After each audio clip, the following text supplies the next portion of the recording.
أعزائي المشاهدين، بنرحب فيكم بلقاء حصري وخاص مع سعادة النائب هند الفايز. سعادة النائب، بنرحب فيكي مع جو 24. أهلا وسهلا. نتشرف بمقابلتك. يا هلا يا ستي، أهلا الله وسهلا. يسعدك. هلا فيكي. ساعتك بدنا نبلش على السريع بالدسم، ما بدنا نخفيف ولا قصص. تفضل ستي. بدنا نسأل عن أداء مجلس النواب، قد ايه كان مؤثر وشو رأيك فيه؟ هذا سؤال واسع. أداء مجلس النواب، يعني ما بنكر الواحد بأنه العديد من القوانين المؤقتة مشي فيها مجلس النواب، تقريبا عم نحكي عن 29 قانون. بالإضافة إذا لاحظتوا أنه مجلس النواب صار، وهي بحياتها ما صارت في أي مجالس نواب سابقة، يعني اللقاءات والاجتماعات والجلسات كانت توصل لغاية 4 إلى 5 جلسات في الأسبوع. بالإضافة أنه مع تعديل النظام الداخلي كنا 14 لجنة، والآن نضاف 6 لجان، أو بالأحرى مش نضاف، لأنه اللجنة الاقتصادية والمالية فصلت، الاقتصادية على المالية، فصارت اللجنتين بدل لجنة واحدة.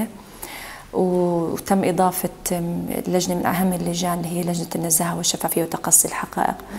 فيعني هاي اللجان بدورها التشريعي والرقابي كان لها أثر كثير كبير على متابعة العديد من القضايا، وفي قوانين كثير كانت مهمة، مثل قانون الضمان الاجتماعي، مثل قانون العمل، والآن في الدورة الاستثنائية قوانين كثير مهمة اللي هي نقابة المحامين والقضاء الإداري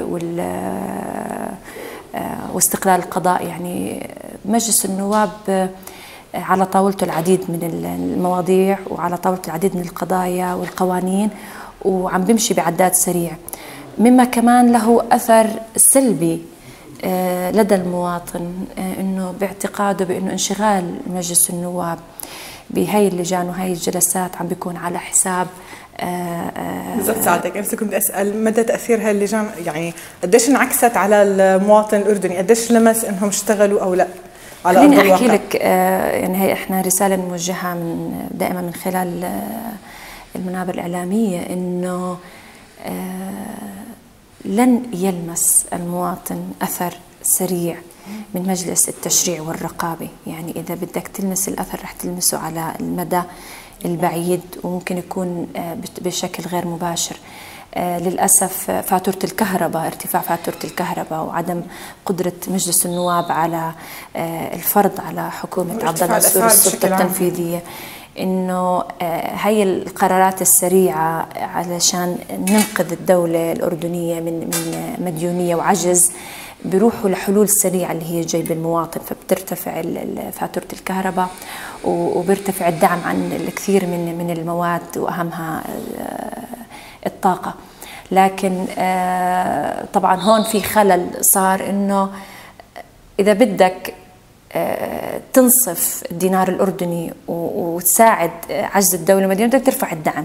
يعني هذا حل شئنا ما بين مفروض علينا.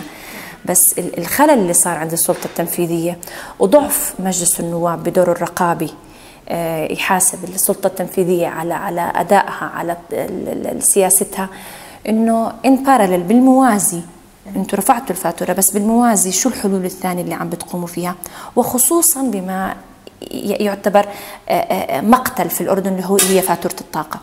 فاتورة الطاقة الأردن الحل عم بيكون جدا بطيء بما يخص الطاقة المتجددة وما يخص الطاقة البديلة. يعني الآن أكبر مثال عندك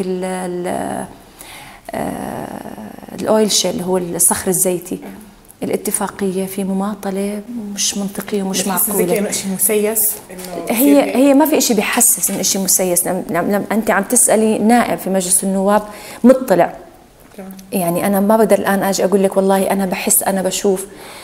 كمواطن تقدر تقول أنا بحس أنا بشوف، بس النائب أنت قدامك وثائق، أنت عم تقرأ، أنت ما بقدرش تحكي أنا بحس أنا بشوف. أنا عم بشوف قدامي في أرقام موجودة.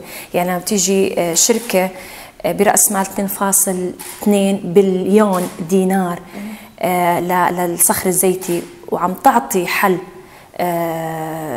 بأنه الحكومة الأردنية ما رح تدفع ولا تعريفة، بأنه قيمة الكيلو وات رح تكون 8 قروش، وهلا عم بيحكوا عن 7 قروش ونص للكيلو وات بدل 18 قرش للكيلو وات، بينما الطاقة المتجددة اللي أنا معاها طبعا اللي هي الشمسية والرياح عم بيحكوا عن 12 قرش.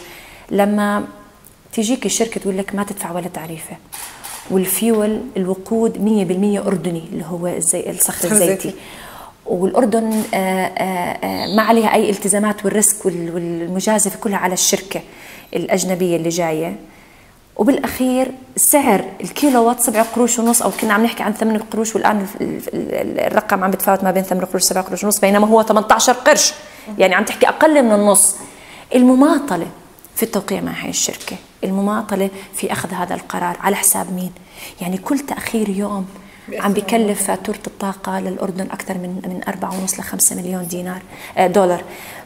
فهي القرارات السريعة اللي بتكون على حساب جيب المواطن، بتشوف الحكومة بيوم وليلة عم تاخدها، بينما القرارات اللي إلها أثر إيجابي على استقرار الاقتصاد الأردني بتلاقيها بيماطلوا فيها.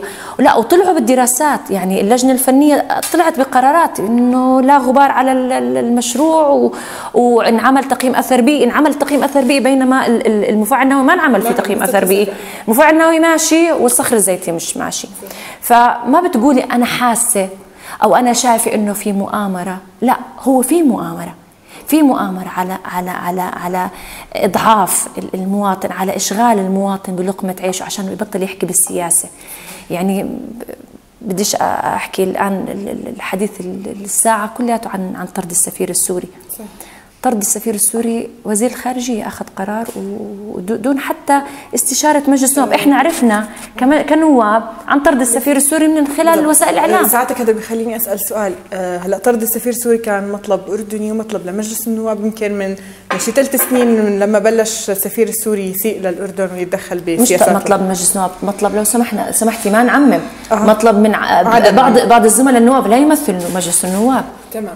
طب احنا طلبنا طرد السفير الاسرائيلي، ومجلس النواب بشكل عام طلب. انا كان سؤالي ساعتك انه ليش بهذا التوقيت تحديدا تم طرد السفير، مع انه السفير كان من قبلها بشهر مصرح عده تصريحات وما تحاسب عليها نهائيا باكثر من تنبيه لعيد الاستقلال بالضبط، وفجاه طلع قرار طرد السفير. هلا هاي خطوه اعتبرها الاغلب ايجابيه، ما اختلفناش، بس الغريب مين كان الاغلب اعتبرها ايجابيه؟ كثير من الشعب هل الأردني. هنالك استفتاء بهذا الحكي؟ كثير من الشعب الاردني. لا انا بخالفك فيها لو سمحتي. احنا ما بنقول انه الاغلبيه مع هذا، ما في عملنا استفتاء شعبي لنشوف انه احنا مع طرد السفير السوري او لا. يعني على مستوى تعملي الان تصويت في مجلس النواب طبعا هذا مجلس النواب لا لو عملتي تصويت في مجلس النواب ما بتلاقي في اغلبيه بهذا القرار. وهذا قرار انا بعتبره احادي، اخذ من طرف السلطه التنفيذيه دون دراسه تبعاته. ساعتك انا سؤالي ليش تم بهذا التوقيت بالضبط؟ اقول لك شغله، نحن لا نعلم كنواب. هلا انا بحكي لك، بجاوبك جواب كإنسان يعمل بالسياسه انه تحليلاتي، بس كنواب يعني بدي احكي هذا المصطلح على الشاشه زي غايب الطوشه، ما بيعرفوا شو عم بيصير. منظر ما في مرجع. مجلس النواب مش مرجعي، يعني السلطه التنفيذيه لما تاخذ قرارات ما بتحط بحسابها مجلس النواب. السلطه التنفيذيه عم تاخذ كثير قرارات مخالفه للدستور ومع هيك لا تحاسب. السلطة التنفيذية مفروض لما توجهي لها سؤال خلال 8 أيام، ومديناها بتعديل النظام الداخلي انه خلال 14 يوم انه يجاوبوا، هذا دورنا الرقابي حسب الدستور الأردني، ما بيجاوبوا على أسئلتنا. السلطة التنفيذية يا ستي لما بطلبها مجلس نواب من خلال اللجان لتحقيق في قضايا فساد ما بتيجي. أنا بقول بيستاهل مجلس النواب، بيستاهل مجلس النواب، لأنه مجلس النواب لما سنحت له الفرصة إنه يحط حد للسلطة التنفيذية من خلال مذكرة حجب الثقة الثانية، أو المذكرة الوحيدة بس، أو هي عدة مذكرات بس المذكرة اللي تم التصويت عليها تحت قبة البرلمان، خذلنا من وقعوا على هاي المذكرة. بالضبط، هذا الكل يعني كل الشارع الأردني وقتها التفت، صار يطلع مين اللي وقع على حجب الثقة ومين اللي ما وقع، ويقارن بين حكيهم قبل شكرا، ووصفوهم بالكراكوزات. يعني للأسف يعني أنا مش مع وصف بعض الزملاء النواب بأنه هو مهرج، لكن أنت لما بتوقع على مذكرة حجب ثقة وتتراجع عن توقيعك. كانت في مصيبة، مش مصلحة، هي مصيبة. هي انت خيانة لمجلس النواب، خيانة لهيبة مجلس النواب، خيانة لهيبة الدولة.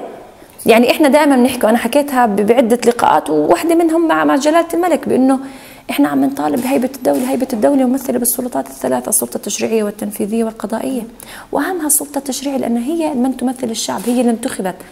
لما هي السلطة على مستوى احترام توقيع احد النواب ما يحترم توقيعه، معناته ما ضل، معناته بتستاهل السلطة التنفيذية انها تتغول علينا وتاخذ قرارات. ونرجع لمثال طرد السفير السوري، بينما مطالباتنا كانت كلها بطرد السفير الإسرائيلي. صف احنا عدونا السفير السوري، مش عدونا. بعدين الطريقة اللي كيفوها وزير الإعلام، أنا مستغربة إنه ما طلع بأي تصريح وزير الخارجية. يعني أصدرت وزارة الخارجية بيان، تصريح من وزارة الخارجية وليس من وزير الخارجية. التصريح وكان تصريح مباشر من وزير الإعلام. يعني وين ناصر جودة ما يطلع بتصريح إنه شو السبب؟ بعدين مش إحنا من المنطق إنه كمان يجتمعوا مع مجلس النواب ويطلبونا باجتماع طارئ، وتعالوا إحنا في صدد إنه ناخذ هذا القرار كيت، لأنه والله أنا زي ما بسمع بالإعلام بأنه تصرفات غير لائقة. إيش تصرفات غير لائقة؟ كيف؟ معلش تبرر لي إياها، معلش تشرح لي إياها. هل أنا دولة شقيقة بعز مأزقها باجي الآن بطرد سفيرها؟ بديش تحكي حتى أنت يا بروتوس. يعني الأردن مفروض أنه يكون زي إحنا مركزين على أنه موقفنا محايد، وعم نعيد وبنكرر بأنه موقفنا محايد، بس طرد السفير السوري مش قضية شخصية. السفير السوري يمثل دولة. ما بصير تقول أنا والله طردت السفير السوري وأنا لسه العلاقات الأردنية السورية موجودة وأنا بدي أجيب، ما عندي مانع إنه سوريا تعين سفير سوري محله. يعني هذا لا، أنت ما عم بتمس شخص بهجت، عرفتي؟ أنت عم بتمس الدولة السورية. أنت لما بتوصل هاي الرسالة معناته فعليا الأردن مش ماخذ موقف محايد بالعلاقات الأردنية السورية، وهذا معلش تحمليني، هذا كمان شيء يبعث على القلق. تفضلي سيدي. برأيك سؤال، هلا سؤال رح أعممه على أكثر من موقف صار مع أكثر من سفير. هلا موقف السفير السوري بهجت سليمان من الأردن، تصريحاته اللي كانت تصدر كل يوم، كيف كان ممكن الحكومة ترد عليها؟ هذا السؤال الأول. أو كيف كان لازم كانت ترد عليها؟ وحتى هو حكى إنه يعني في أحد تعليقاته بعد ما تم طرده إنه بكير عليهم، إنه صار له 3 سنين المفروض من الأول يطعمون الحج والناس راجعة. هاي السؤال الأول. هذا اللي خلاني أتطرق لسؤال إنه ليش التوقيت حاليا إنه تم طرده فيه. سؤالي الثاني، لما السفارة العراقية اعتدت على أردنيين في المركز الثقافي الملكي وما تم محاسبتها إلى الآن، وحتى يعني مش بس هيك، مسكوا الأردنيين اللي اعتدي عليهم وأهينوا وضربوا وحاكموهم أمام المحاكم، ليه ما اتخذت الأردن موقف وقتها؟ إسرائيل عم نحكي إنه في بيننا وبينهم اتفاقيات وادي عربة وما بعرف إلى آخره معاهدات. قتل الشرطي الجراح، طلبوا بتحقيق، بعد الهلا مفتوح أو ما بعرف إذا حتى انفتح فيه تحقيق الأمر. قاضي أردني الشهيد رائد زايتر استشهد على الحدود. قلبنا النقاش، بدل ما إنه إحنا بناخذ حقه قلبناها إنه هو حقه في الضفة ولا حقه في الأردن. قاضي أردني ويحمل الجنسية الأردنية، قاضي يمثل أكبر يعني سلطة موجودة في الأردن، لم يتم حتى الآن انتهاء التحقيق بخصوصه. فما بعرف إحنا مواقف الحكومة الأردنية على إيش مبني؟ ستي أنا بدي أجاوبك بمختصر لكل الأسئلة الثلاثة. إحنا قضيتنا قضية كرامة. ومتى للأسف تفقد كشعب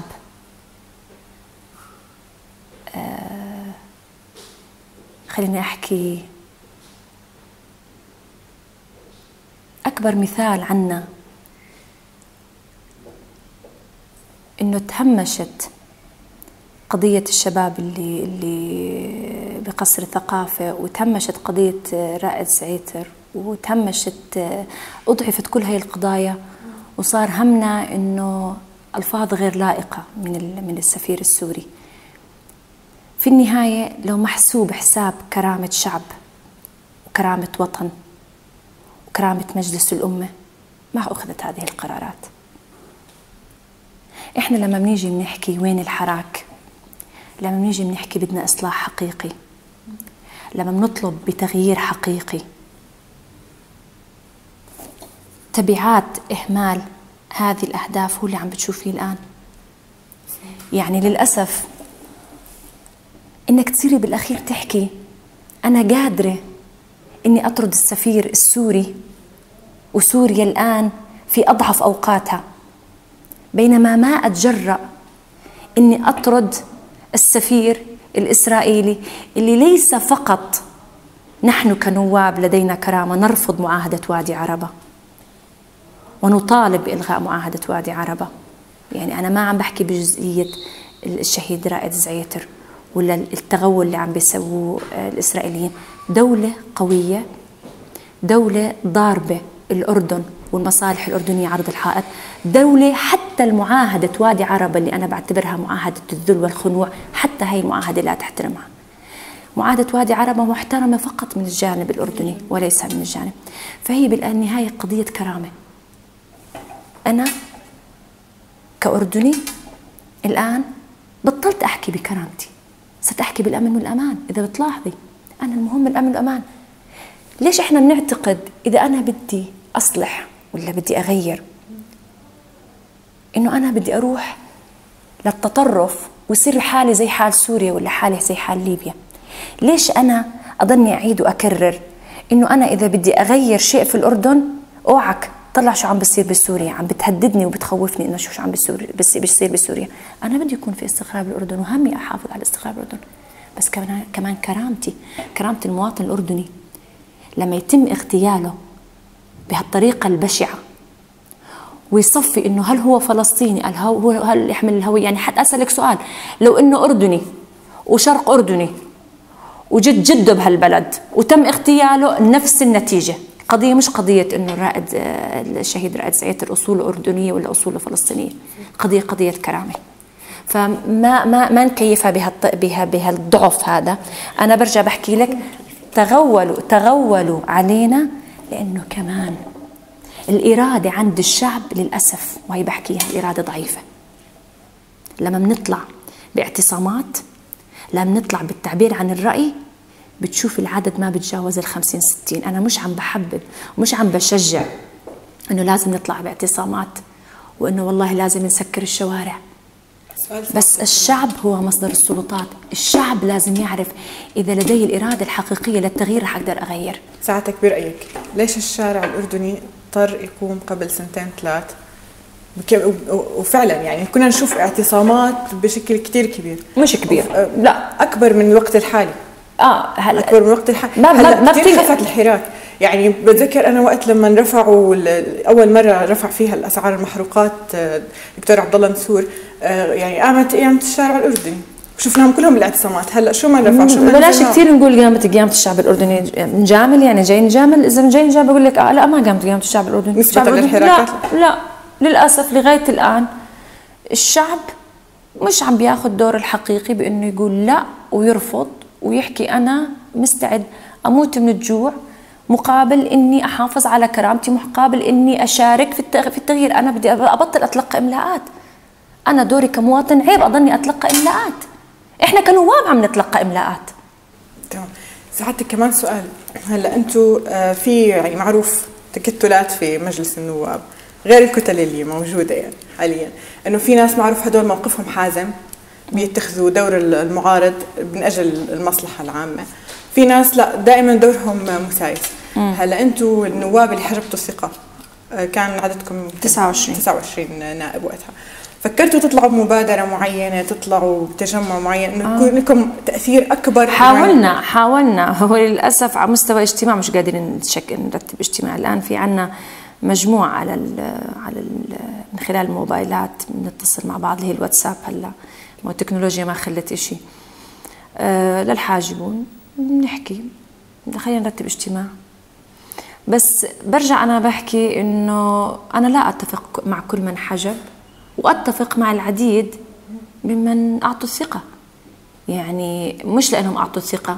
أتفق مثلا مع يعني للأسف ما رح تلاقي إنسان كامل، ولا رح تلاقي إذا بدك تعملي كتلة أفرادها تتفقي معهم 100%، ما بتعملي كتلة في مجلس النواب. بده يكون في شوية أخذ وعطاء، بس أخذ وعطاء ما بده يكون على حساب إنك تتنازلي عن أمور رئيسية ومبادئ ومواقف.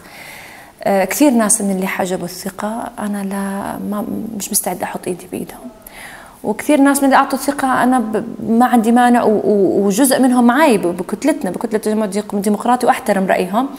بس على أي أساس بنوا ثقتهم لعبد الله نصور مش واضح. بس الكتل الآن مش واضح تحدث فيه. لا مش واضح، لأنه بيعطوك إجابات بيلفوا بدوروا، ما عم بيشوفوا لك غير. بس أنا خليني أحكي لك، يعني الآن بتعرفي في كثير انسحابات صارت من كتل الاستقالات، والآن في صدد يعني حتى مبادرة عم بيفكروا إنه يعملوا كتلة، ومبادرة على الأقل تقريبا في 6 نواب من كتلة التجمع الديمقراطي مبادرة. فيعني مجرد إنه مبادرة شكلت كتلة التجمع الديمقراطي بدها تتبخر. فعم نصفن إحنا أعضاء كتلة التجمع الديمقراطي إنه لو بدنا نضيف من يعني، لأنه بتعرف بحد الأدنى لازم يكونوا 10%، يعني 15 نائب. مش سهل إنه نلاقي نواب نجيبهم، مش سهل إنه نقنعهم ينضموا لنا، مش سهل إنه نقتنع فيهم إنه نضمهم لنا، إنه نقتنع فيهم إنه نضمهم لنا. فأنا بحكي لك فترة من فترات كانوا يحكوا عن الكتل الهلامية. أنا برأيي بأنه هذا مجلس النواب ال17 ما رح تقدر تفرزي منه كتلة قد تكون بكرة بالمستقبل نواة حزب، هذا غير وارد. هذا المجلس لديه العديد من القوانين، وخصوصا قانون الأحزاب وقانون الانتخاب. إذا اشتغلوا فعليا بما يرضي الشارع أنا بعتبره أكبر إنجاز. أما تتوقعي منه تغيير حقيقي وإصلاح حقيقي من خلال قبة البرلمان ومن خلال اللجان، مش وارد. برأي ساعتك، لو ما بعرف شو رأي حضرتك في الموضوع، إذا أنجزتوا قانون الانتخاب بشكل يعني يلغي قانون الصوت الواحد اللي دمر ما يفرز مجلس النواب حاليا، هذا ممكن يكون أكبر إصلاح عملي. هو شوفي أحكي لك، يعني إحنا ما بدنا نزاود، بس يعني قانون الانتخاب اللي جاي أكيد ما رح يحكي بالصوت الواحد. هذا وارد، هذا مش وارد، هذا أكيد ما في اثنين بيختلفوا عنه عليه. بس هل قانون الأحزاب وقانون الانتخاب اللي جاي رح يحقق الهدف المرجو في المرحلة يعني في الفترة القريبة، يعني خلينا نحكي بعد 3 سنين وانتخابات القادمة اللي هو مجلس النواب ال18، لسه ما رح يكون راضي الشارع كل الرضا، وما رح يكون في هالهارموني التفاهم الكبير تحت قبة البرلمان بين النواب. لأنه شئنا أم أبينا لن تفرز مجلس نواب لديه إرادة على التغيير وفاعل وحقيقي إذا ما كان عبارة عن إفرازات يعني تفرز النواب من الأحزاب. الآن بدك تشتغلي على أحزاب، طبعا حزب عمره 3 سنين ولا حزب عمره 4 سنين ولا حزب عمره 5 سنين، مش من السهل إنك تآمن فيه وتآمن بمخرجاته، لأنه حتى برامجه يحققها. إذا عم نحكي مش عن حزب أيديولوجي، طبعا الآن التوجهات كلها لأحزاب برامجية، المخرجات تبعتها ما راح تكون كمان ب3 سنين 4 سنين القادمة، بدك على مدى طويل. بس أنا بحكي إذا بدنا نحصل نتائج بده يكون نظرتنا إلى البعيد.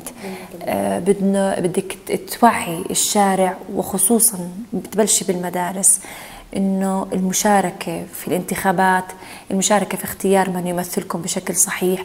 شو دورك؟ هل دورك فقط يتمثل عند صناديق الاقتراع وبعدين بتسحب حالك ترجع خطوتين بتقول يلا النائب الآن بدير أموري، ولا أنت بتشارك حتى في اللجان اللي هي المطبخ السياسي؟ وأنا دائما بوجهها رسالة من خلال كل المنابر بأنه مؤسسات المجتمع المدني، من جمعيات، من نقابات، المواطن لحاله إذا في قضية حاب يتبناها أو بده يغير قضية بتمسه بشكل مباشر، إنه يعملوا مبادرات ويجوا عنا على اللجان، وأبواب المجلس مشرعة مفتوحة. وما بحكيها دائما الناس بتقول لك احنا لازم تجينا دعوه، قلت له هذا اسمه مجلس الشعب، وانا قبل النيابه، يعني مش لاني الان نائب بقول لك انها سهله، من قبل النيابه عمري ما تغلبت بالدخول على مجلس النواب، بحياتي ما تغلبت على دخول مجلس النواب.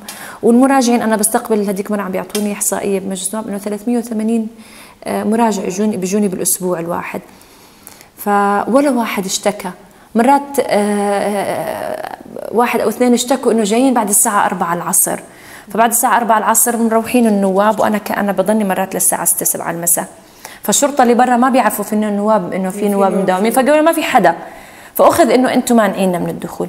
بس انا دائما بحكي على المواطن الاردني، وبرجع لنقطه انه انا كرامتي بحققها بانه انا لا اتلقى املاءات، انا لازم اشارك في صنع القرار التشاركي. المواطن الاردني من حقه ان يشارك، وبنرجع بنحكي الشعب مصدر السلطات.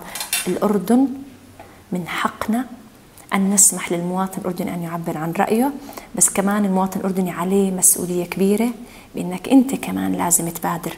مش أنا بدي أضلني أقول لك يلا تعال، يلا أطرق بابي، يلا وصل لي، يلا احكي معي. أنت كمان لازم تبادر وتحشد لأي قضية أنت مقتنع بأنه هي بتمسك بشكل مباشر أو حتى غير مباشر. تمام. ساعتك هلا بخصوص الكتل النيابية وانه عم نشوف في خلافات بينها، مدى تاثير وجود الكتل النيابيه على عمل اللجان النيابيه والمبادره النيابيه، رايك فيها كمان؟ الكتل النيابيه ما في ابدا اي تاثير على امتى، فقط الانتخابات. تمام. بس بالمواضيع والقرارات والقوانين التي يتم مناقشتها ابدا ما بيكون للكتل النيابيه اي دور للاسف. احنا بالمناسبه الكتل النيابيه بتكون يعني بتظهر فقط عند انتخاب المكتب الدائم واللجان، بعدين تتبخر.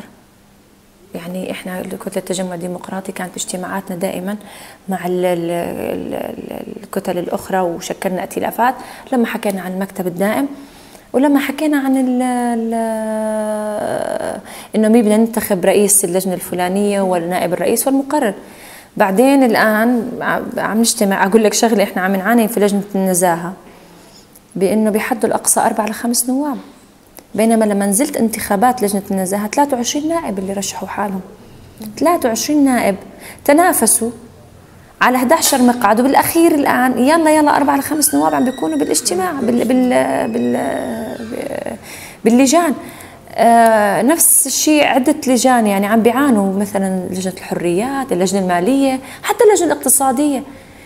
يعني انت هل برأيك انه انا دوري انه اجي نائب واقعد على هالكرسي، اجي عضو لجنه واقعد احجز هذا الكرسي وما ادي دوري؟ اذا انا مش قد هذا الكرسي اتنحى واعطي فرصه للاخرين. وانا ما عم بحكي تتنحى كنائب، بس على الاقل تتنحى من اللجنه وتسمح لي. يعني انا خسروني، نزلت على انتخابات اللجنه الماليه وما سمحوا لي انجح، النواب الزملاء، ونزلت على انتخابات لجنه الطاقه كمان ما سمحوا لي. بس طبعا انت بتعرفي حسب النظام الداخلي بحق لي احضر، بحق لي اشارك، بحق لي اناقش، الا عند التصويت.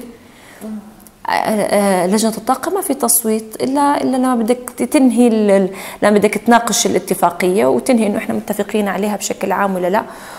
واللجنة المالية بما يخص الموازنة، بعد ما تتناقش الموازنة من الألف إلى الياء على مدى 2 3 التصويت على إنه إحنا بدنا نردها ولا نستمر فيها ونقدمها للتصويت تحت قبة البرلمان.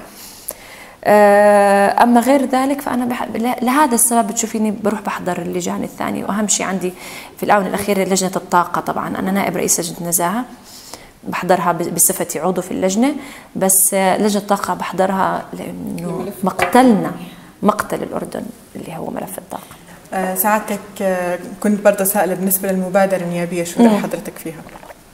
أنا المبادرة النيابية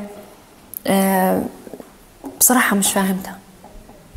يعني بتقول لك أنا شغالة على برامج، طب الكتل ممكن تشتغل على برامج، أنا علاقتي تشاركية مع الحكومة، طيب لطيف، معلش تحكوا لي شو أنجزتوا؟ لا شو أنجزتوا، شو قدمتوا؟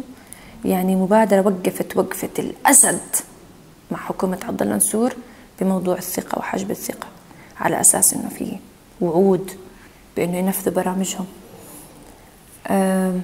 المبادرة بدايتها أنا دائما بحكي ما بني على باطل فهو باطل، وبتعرفيني ما بجامل بهذا الموضوع. ودائما بركز على أنه أي موقف أو أي تصريح بيحكيه النائب هو عم بيحكي عن نهج، عم بيحكي عن سياسة، ما عم بيحكي عن شخص. يعني أنا ما عم بحكي عن شخص. أعضاء المبادرة زملائي وأحترمهم، بالعكس يعني فيها زخم من النواب اللي فعليا أنا بقدرهم، بس مبادرة بلشت إنه أنا بدي أحكي ببرامج وبدي أستقطب زملاء من الكتل ونقعد ونحط هاي الأطروحات أمام السلطة التنفيذية ونشتغل على جداول وخطط وتنفيذ. في البداية سألت أكثر من واحد من أعضاء المبادرة إنه هل هذا سيؤثر على الكتل النيابية؟ لأنه أنا بنظري إنه تعدي علينا إنه تستقطبوا زملاء من الكتلة النيابية من كتلة التجمع الديمقراطي وتضموهم لمبادرة. قال لا أبدا. كيف ملتقى البرلمانيات يضم 18 نائب امرأة و17 نائب امرأة وما له علاقة بالكتل النيابية، كل واحدة ممكن تكون منضمة لكتلة ما في مشكلة، بس إحنا عم نحكي عن برامج معينة بدها تتبناها ملتقى البرلمانيات. هيك كان بداية مبادرة. الآن اختلفت الأمور، فليش ليش ما تكون أنت واضح من البداية؟ إذا أنت كنت واضح من البداية إنه أنا هاي المبادرة إحنا بصدد نتبنى برامج وأعضاء هاي الكتلة المبادرة إذا اتفقنا سنشكل كتلة، أنا بحب الإشي الواضح اللي على نور. أما الطريقة اللي دخلوا فيها على الكتل أنا برأيي مبادرة وجدت لتفتيت الكتل ونجحت مبادرة بتفتيت الكتل، ونجحت مبادرة بأنها تثبت بأنه أي تجمع بغض النظر عن مظلته وبرامجه لن تغير ولن تفرض برنامجها على السلطة التنفيذية طول ما إحنا سياستنا فرق تسد. في سياسة مبادرة بنيت على فرق تسد. زملائي أحترمهم، لكن بنوا أساس برامجهم بعيدة كل البعد عن التنسيق مع الكتل، ووعدوا الكتل أن برامجهم أو مبادرتهم لن تتغول على الكتل. والآن إذا بتلاحظ التصريحات، وأنا بأحد المقابلات سألت إنه أنتم كنتوا واضحين بهاي الجزئية، هل ستشكلوا كتلة من مبادرة؟ لأنه بالتالي حتى تتشكل مبادرة بدها تتبخر كتلة التجمع الديمقراطي، وأنا ما عندي مانع إنها تتبخر كتلة التجمع الديمقراطي ونصفي إحنا مستقلين، لكن ما رح نهاود بأنه والله أنا حتى تستمر كتلة التجمع الديمقراطي إحنا نستقطب نواب بغض النظر عن أهدافهم ومبادئهم. يعني برأيك ممكن يكون العمل بشكل مستقل أفضل ما يكون في كتلة مكونة من أي نائب؟ طبعا يعني كل شيء بإمكانك تاخذه وتعطيه فيه إلا مواقفك ومبادئك. يعني أنت الآن كمان، يعني أنا بطلت من إجيت نائب، بطلت أمثل هند الفايز لحالها، أنا أمثل نائب وطن، أمثل الشارع الأردني، أمثل الشعب الأردني، أمثل الأردن اللي هي بالأخير مظلتنا. وأجي أحكي إنه أنا لا والله بدي أكون في ضمن كتلة تجمع ديمقراطي أو ضمن كتلة ما فقط لحمايتي فقط لوضع التوصيات. ما إحنا جربناها إلنا سنة ونص عم نحط توصيات، وأقول لك حتى لجان مشتركة حطت توصيات على طاولة رئيس الوزراء، بالذات اللجنة المشتركة ما بين المالية والطاقة، وشوفي شو حساسة، وضعنا توصيات وضربت عرض الحائط. فهي بحكي لك في نهاية المطاف لا قضية مبادرة ولا قضية لجان ولا قضية كتل، هي هل السلطة التنفيذية تحترم الدستور ودورنا كمراقبين ومشرعين يؤخذ بعين الاعتبار، ولا احنا بس نقعد تحت قبة البرلمان وبتجينا مكالمات ومنصوت بعيد كل البعد حتى عن دراسة هاي المواد هل هي لمصلحة الشارع أو لا. يعني في كتير ناس بتصوت وبترفع ايدها بدون ما تكون دارسة المواد. لهذا السبب احنا ركزنا وغيرنا في النظام الداخلي انه تبطل مناقشة القوانين تحت قبة البرلمان، تكون مناقشتها في اللجان. هذا بيعطي زخم وعمق لهي القوانين، لأنه ساعتها بتعطي فرصة إنك أنت تحكي. خلينا نحكي إذا عم نناقش قانون نقابة المحامين، إنه نقعد مع نقابة المحامين، نقعد مع محامين مستقلين، شو الحيثيات، شو أثر هذه المادة، بصفي أخذ وعطاء. أما تحت قبة البرلمان أنت عم بتصوت بدون معطيات بشكل عشوائي، ترفع إيدك، وبعدين حتى لما بيناقشوا بتحسي حتى المواضيع اللي بيناقشوها عم تتكرر. يعني تقول لو انه الزميل هذا استمع لاجابه الزميل هذا او لتعليق الزميل هذا ما احتاج يسال السؤال مره ثانيه. فمرات بتصير تشكي هل مداخلاتهم عشان الاعلام عم بغطي ولا مداخلاتهم فعليا عشان مهتمين بهذا القانون. بدي اسال على ملفات الفساد، ابرز ملفات الفساد اللي قدرتوا تفتحوها بمجلس النواب وحسيت انه فعلا والله لانكم فتحتوها والله اثر، يعني فتحها على الشارع الاردني، على صاحب القرار والى اخره، بدون ذكر اسماء احد النواب، باعتبار انه فتح ملف احد ملفات اعلاميا وعقد مؤتمرات اعلاميه انه هو بس مجرد فقاعات اعلاميه للجذب والى اخره. رايك بهذا الكلام؟ لا انت ما حدا بنسى هاي سلطه الاعلام، السلطه الخامسه صح؟ السلطه الرابعه متاسفه، السلطه الرابعه. سلطه اسمها سلطه، بل انتم السلطه الرابعه تفندوا اكيد اكيد يعني انتم التنفيذيه والتشريعيه، بعدين انتم بتيجوا معناته خرب بيت انتم على هالقصه. يعني انت يعني مجرد عم تحكي سلطه، اذا سلطه بما انه هي سلطه معترف فيها اذا لها دور، لها اثر، ما لازم تستخفي فيها وتستقلي فيها. وفي تجارب بدك ترجعي لعقود من الزمن انه شو دور الاشاعه وشو دور الاعلام. زمان كانوا يستخدموا الاشاعه، شو دور الاعلام بانك توصل رساله ما وتترك اثر. يعني انا باحدى الاجتماعات مع لجنه الطاقه حكى احد المسؤولين انه دخيلكم الى الاعلام، حكاها. فانت لما بتشوف مرات انه انا كسلطه رقابيه وتشريعيه ما عم بقدر احاسك، بدي اضطر الجا للاعلام واضطر انه حتى لو كانت فقاعه انا بدي اياها تكون فقاعه وبدي اياها تتفجر وبدي اياها تعمل صدى وبدي يكون في ردود فعل. يعني وما في إشي اسمه إشي بالهوى والله ما له اثر، وما في إشي اسمه بسموها الباد بابليستي انه والله اعلام سيء. ما في إشي اسمه، إذا أنا بدي أحقق هدف بدي أستخدم كل الأسلحة. فالإعلام سلاح كثير مهم، وإذا استغل بشكل صحيح نتائجه كثير كمان إيجابية.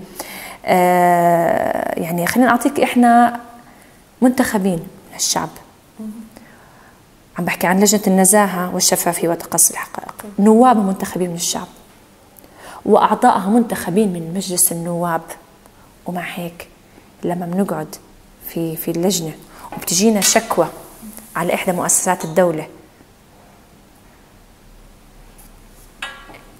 يستهتر في هذه اللجنة، وهذا الموظف المعين في مؤسسات الدولة ما يجي يحضر ولا حتى يعتذر، معناته أنا سلطة اللي عم نحكي فيها. معناته أنا بدي أحكي للزميل النائب اللي حكى لك إنه بيعتبرها بابل وبيعتبرها فقاعة، بدي أقول له والله يبدو إنه مجلس النواب اللي فقاعة. لأنه إذا أنا كلجنة منتخبة من الشارع ومن مجلس النواب مش قادر أجيب مسؤول وأقعده، يعني إحنا عنا مثالين لما طلبنا بشير الزعبي رئيس هيئة الاعتماد بعت نائب الرئيس، ولما طلبنا عقل بلتاجي أمين عمان وما اعتذر.